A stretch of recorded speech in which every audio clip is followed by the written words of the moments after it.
On fait. On ne va pas s'arrêter là. Déjà en juin, donc il y a un nouveau turbo, parce que le groupe, c'est un groupe qui était sous garantie, on a discuté avec eux, et on a un nouveau turbo qui va arriver mi-juin, avec un technicien qui va arriver avec ce turbo pour pouvoir l'installer et faire la réparation.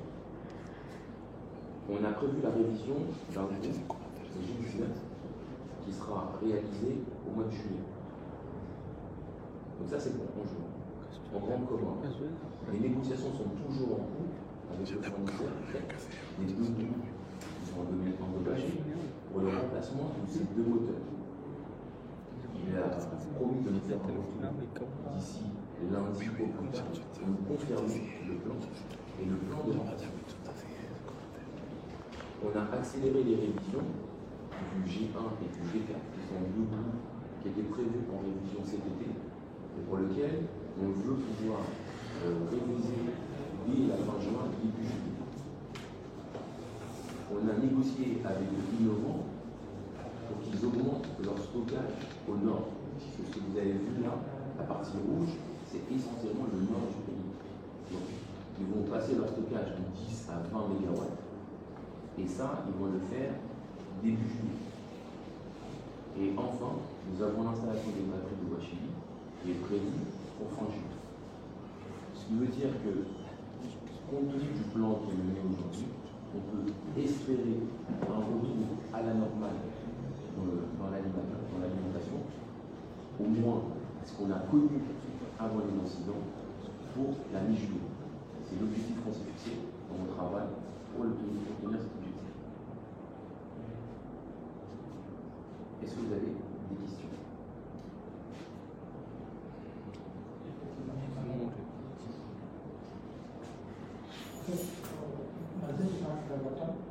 D'abord, vous me parlez des groupes qui sont livrés en cours de février, c'est-à-dire qui sont livrés nouvellement, qui sont déjà endommagés.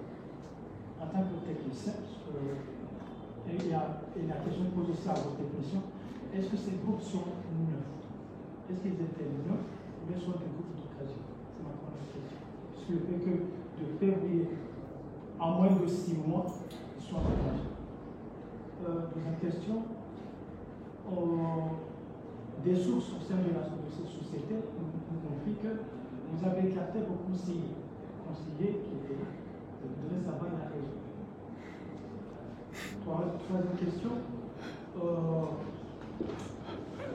nous a confié encore, au sein de la société encore, on nous a confié qu'il y a eu un détournement de fonds, qu'il y a eu un agent a fait le tour des directions régionales pour ramasser les caisses, et ces fonds n'ont pas été livrés à la nationalité. Et c'est le cas de Paris.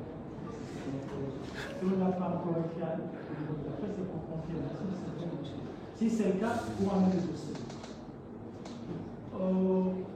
Apparemment, vous avez pris la décision vous avez l'intention de ne pas rouvrir la mini-centrale de l'Examen. Et pourtant, initialement, elle a été installée pour éviter des coupures générales au niveau d'un gaz hydrique. Au moment où on a installé cette mini-centrale, on disait que c'est pour éviter d'avoir un attaque au niveau de l'île s'il y a par exemple des problèmes au niveau du réseau, etc. Est-ce que vous avez prévu un moyen à un moment où il y a par exemple des problèmes de réseau, si par exemple vous n'arrivez pas à donner du courant au nord ou bien au sud, si vous remplacez, si vous fermez les mini-centrales et les décentralisées, si vous avez d'autres options en cas de problème au niveau des réseaux. Voilà, la problème. Ok, alors effectivement, les groupes qui sont aujourd'hui à l'arrêt ont été livrés au mois de février. Le premier a cassé à l'issue de 1200 heures de fonctionnement et le deuxième à l'issue de 1900 heures de fonctionnement, ce qui n'est pas normal. D'accord. Alors, est-ce qu'il s'agit de groupes d'occasion ou de groupes neufs? Alors, c'est ni l'un ni l'autre. C'est ce qu'on appelle des groupes reconditionnés. Alors, la différence, c'est quoi? Un groupe neuf, c'est un groupe qui n'a jamais tourné. Un groupe d'occasion, c'est un groupe qui a tourné et qu'on achète après une quantité d'heures de fonctionnement.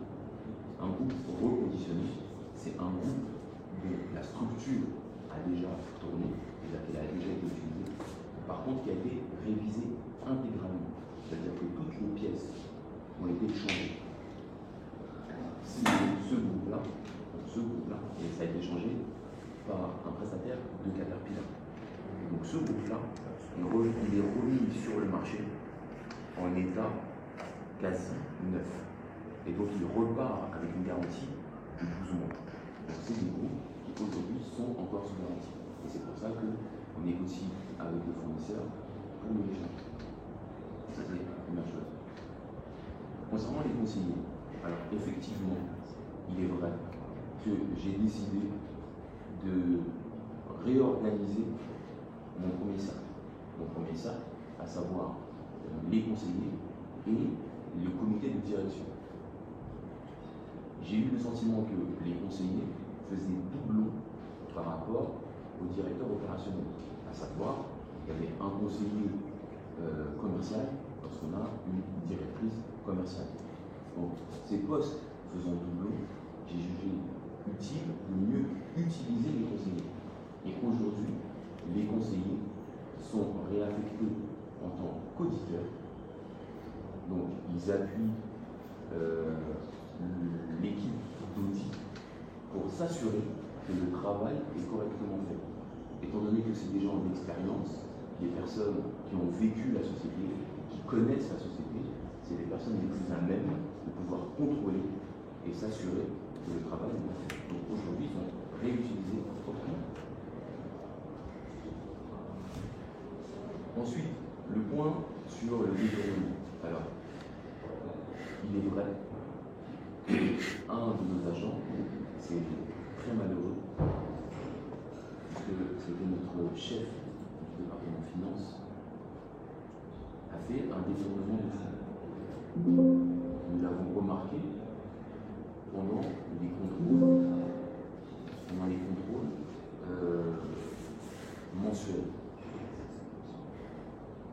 Et nous avons pris les dispositions nécessaires, puisque nous avons porté plainte. Nous avons convoqué nous l'avons suspendu. Nous avons convoqué un conseil de discipline pendant lequel il a reconnu les faits. Il a reconnu avoir détourné ses fonds. Et par conséquent, il a été licencié. Aujourd'hui, il fait le demande à la justice pour que la Sonelec récupère les fonds qui ont été détournés. Concernant les lignes centrales, j'aimerais préciser une chose parce que je pense que l'information est donnée, c'est pour éviter les coupures générales. Alors, dans la mini centrale de Nitsangouli, il y a un moteur, 1,4 MW. 1,4 MW, c'est même pas suffisant pour couvrir les besoins. Donc, ils n'ont pas été installés pour éviter les coupures générales et les blackouts sur le pays. Le pays, c'est 29 MW. Donc, c'est pas avec 1,4 MW qu'on peut alimenter le pays. Aujourd'hui, ce qui se passe dans les mini-centrales, c'est que c'est un surcoût. C'est un vrai surcoût de maintenir ces mini-centrales. Pourquoi? Parce que ça veut dire qu'il faut déployer de la sécurité, il faut déployer des ressources pour produire 1,4 MW. Vous savez déjà qu'aujourd'hui, la Sonelec, lorsqu'on produit 1 kW d'énergie, on le dépense 350 francs. Alors que l'énergie est vendue 198 francs le kilowatt.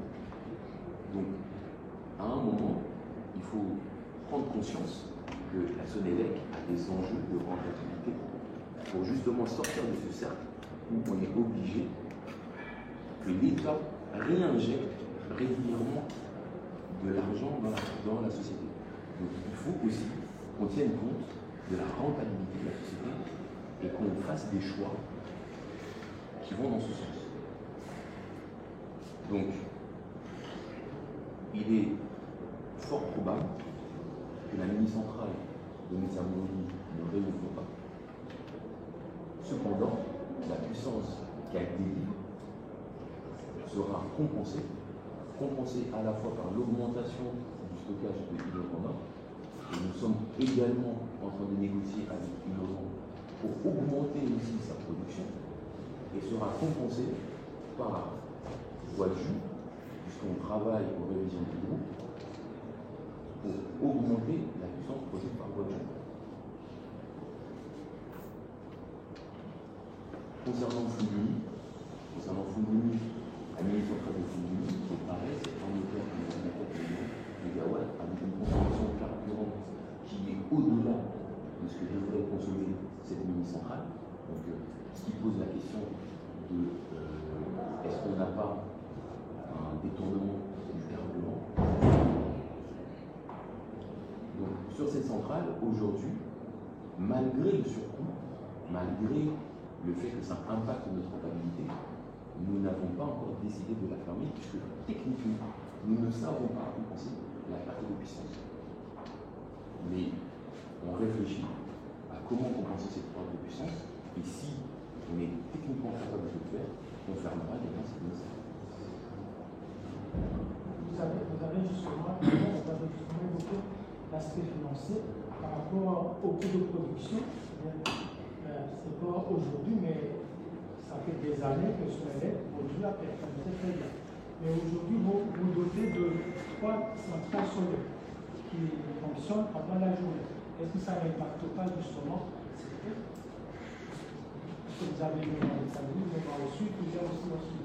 Toujours, on est en train de nous faire comprendre que les groupes, ça pose d'abord qu'aujourd'hui, vous avez des prix quand même abordables au niveau des centrales solaires. Oui. Alors effectivement, le prix de revient unitaire du kilowatt solaire en moyenne est de l'ordre de 100 francs. D'accord? À part que il faut considérer l'énergie au global. Le point d'équilibre pour que ce soit rentable, il faudrait qu'on injecte 60% de notre énergie produite par le solaire. 60%. 60,8%, presque 61% de l'énergie produite par le solaire. Aujourd'hui, on en est très loin. Pourquoi? Parce qu'il ne faut pas confondre l'installation de la puissance et l'énergie injectée. Je m'explique. Lorsque vous produisez avec du thermique, vous avez ce qu'on appelle un facteur de charge, c'est-à-dire la quantité d'énergie qui va vous rester. Énergie, pour faire simple, vous prenez la puissance qui est installée, vous multipliez par 24 heures, vous multipliez par 365 jours, et vous avez l'énergie produite pendant un an. Lorsqu'on est sur du thermique, il y a 60 à 70% de cette énergie qu'on peut récupérer et mettre sur le réseau. Lorsqu'on est sur du solaire, c'est à peu près 20% de l'énergie. 20% qui est réellement récupéré sur le réseau. Pour quelle raison? Parce qu'en soirée, sur les 18 heures, il n'y a plus de production. Il y a des nuages. Il y a de la pluie. Donc, lorsqu'on fait le bilan complet sur une année, par rapport à la capacité d'installer, l'énergie que ça correspond, le potentiel de production, l'énergie réelle, c'est 20%. Donc, si on résume, on a des installations solaires, mais réellement, il n'y a que 20% qu'on récupère en énergie réelle qu'on met sur le réseau. Et pour être rentable, il nous faut 60% de l'énergie totale. Donc, aujourd'hui, les installations solaires ne sont pas suffisantes pour compenser le prix. Et c'est pour ça qu'on continue à développer le solaire. On a l'expansion de Wachili qui est programmée pour 2026, donc 20 mégas prévus ici en Grand Commun.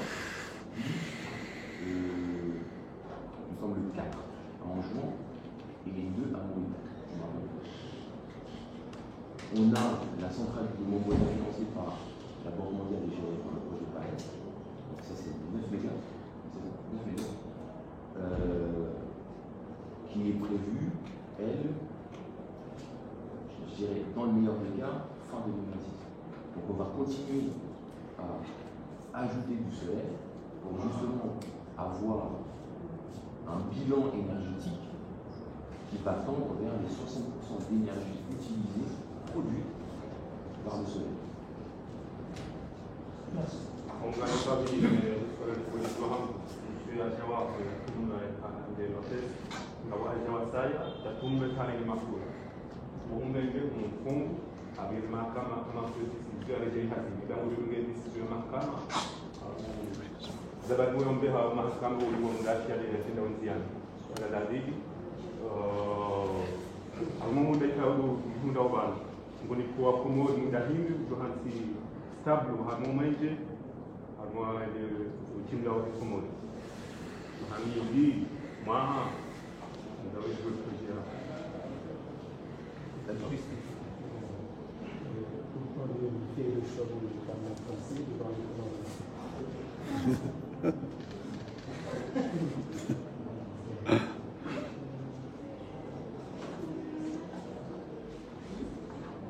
Alors, concernant le vol de carburant, il est effectivement vrai que nous avons porté plainte et que 2 de nos agents ont été arrêtés, jugés. Et malheureusement, je considère que c'est une décision malheureuse, était relaxée. Et ils ont été relaxés par la justice pour les faits de vol. La justice n'a pas ordonné à la Sommelier de les réintégrer au sein de la Sommelier. Mais pour porter plainte de vol, ils ont été jugés de nous allons faire appel. Et nous allons faire appel tout simplement parce que nous avons des vidéos qui sont claires, qui sont évidentes, que ces 2 agents ont volé du carburant. Donc, concernant la Sommelier, il n'y a absolument aucun doute. Ça, c'est un premier point. Le deuxième point, ces agents, durant leur interrogatoire, ils ont reconnu les faits qu'ils avaient effectivement volé du carburant. Donc, partant du principe, on a un délit de vol. Le sera sanctionné par un licenciement. Ces agents passeront en conseil de discipline et la sanction s'engage et une décision. Leur suspension est décidée, leur conseil de discipline est demain et à l'issue de ce conseil de discipline, la décision qui sera donnée sera très certainement le licenciement compte tenu des preuves évidentes que nous avons des faits qu'ils ont commis. Ils ont volé du carburant. Et pas qu'une fois. Concernant la stabilité et le projet. Alors, merci pour la question, parce que c'est la première fois qu'on me donne l'occasion d'expliquer mon projet. Au moment de candidater pour devenir directeur général de la Sommelier, il était exigé de fournir un projet. Ce que j'ai fait. C'est-à-dire qu'aujourd'hui, nous avons, parce que ce n'est plus mon projet, mais c'est un projet de la société, nous avons un projet de redressement de la Sommelier. Ce projet, il a été présenté en conseil d'administration la semaine dernière, premier conseil d'administration de la Sommelier. Il a été présenté à l'ensemble des salariés de l'Université hier. Il sera présenté aux salariés d'Anjou et aux salariés de Neuilly les 2 semaines à venir. Que ce soit un projet de l'entreprise et pas un projet porté par l'ensemble. Le projet, il est en 3 phases. La première phase, dans laquelle on est actuellement, c'est gérer l'urgence. On est dans une situation d'urgence, les citoyens ont besoin d'électricité et il faut qu'on réponde à cette urgence. C'est ce qu'on fait. Avec tous les aléas, vous connaissez, mais c'est la vie d'une entreprise. Pas l'entreprise qui ne connaît pas le aléa. Je pense que le plus important, c'est de pouvoir gérer ces aléas et d'avoir un plan pour sortir de l'école. Donc ça, c'est la première phase qui va nous emmener jusqu'à début 2026. La deuxième phase, qui est la phase de réorganisation de la société.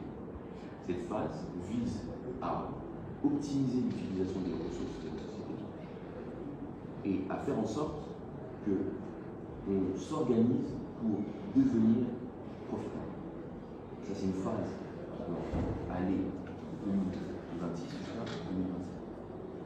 Et 2027, c'est une phase d'expansion, c'est-à-dire aller vers une activité, vers des nouvelles activités, notamment dans le solaire, qui vont nous permettre de stabiliser les finances de la société. Et en stabilisant les finances de la société, on peut mieux gérer les investissements et par conséquent stabiliser la production et rénover le réseau. Parce que ce qui fait défaut aujourd'hui à la solaire, ce n'est pas de la mauvaise volonté. Contrairement à ce que les gens peuvent penser, il n'y a pas aujourd'hui au sein de la solaire des gens qui ne veulent pas revenir à l'électricité. On a conscience de l'importance de notre mission et chaque collaborateur de la solaire travaille pour accomplir cette mission. Mais ce qui fait défaut, c'est les moyens. Et les moyens, il faut aller les chercher. Il faut créer de la valeur. Et c'est ce que ça peut faire. Le dernier point, pourquoi je parle en français? Une raison toute simple, c'est que c'est la langue avec laquelle je me sens le plus à l'aise. Je pourrais tenter un entrepreneur, mais je serais incapable de vous expliquer ce que je suis en train de vous expliquer. Donc c'est pour ça que je parle en français. Saman, Doktor, wala banda za motori ziwasili harma mifumo darasa mwezi ruahiri respire ruahiri bomu shahudu angalia zinyakati zinu lirejei harma yemaya wayo ranzari juwe yensongeza zitabu zile nao harma ligawa hatampaka na basa zitabu zuri zajibu sha kawruha kuza helu hashitoifa mana banu mwenje kundo wangu abakawzereza kala njua okay kwa jari badala sio kumurudi okay ana relele murabile wanu C'est bon, gardez pas sur la maison. Cher directeur, avec toutes les informations malheureuses que vous nous avez ici à présent, je voudrais demander, est-ce que vous êtes en mesure d'être un guerrier capable de résister avec tous les échecs que vous nous avez présentés ici présent? Je vous demande très brièvement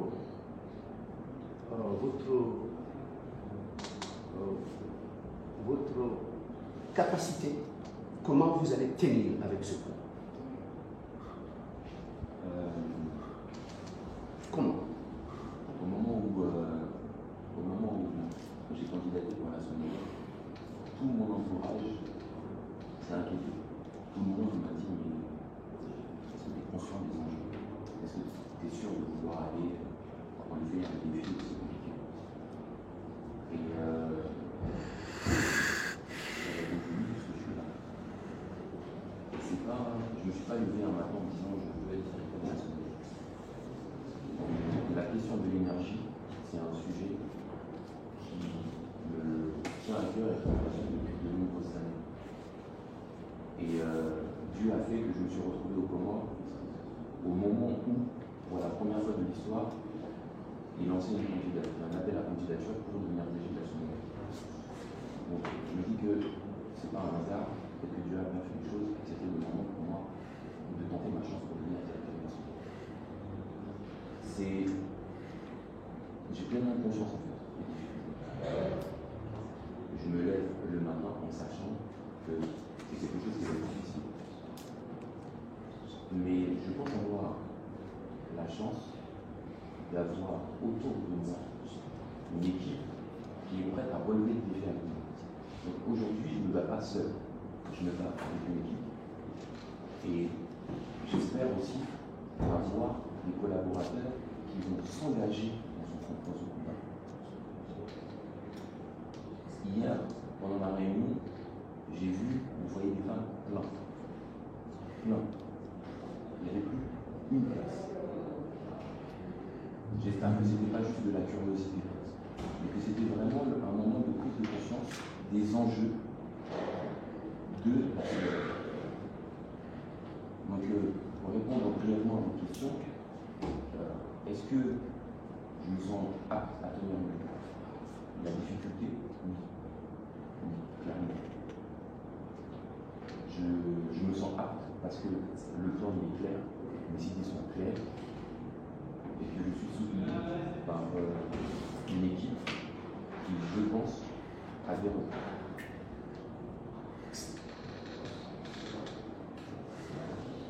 C'est bon? Pour moi? C'est bon? C'est bon.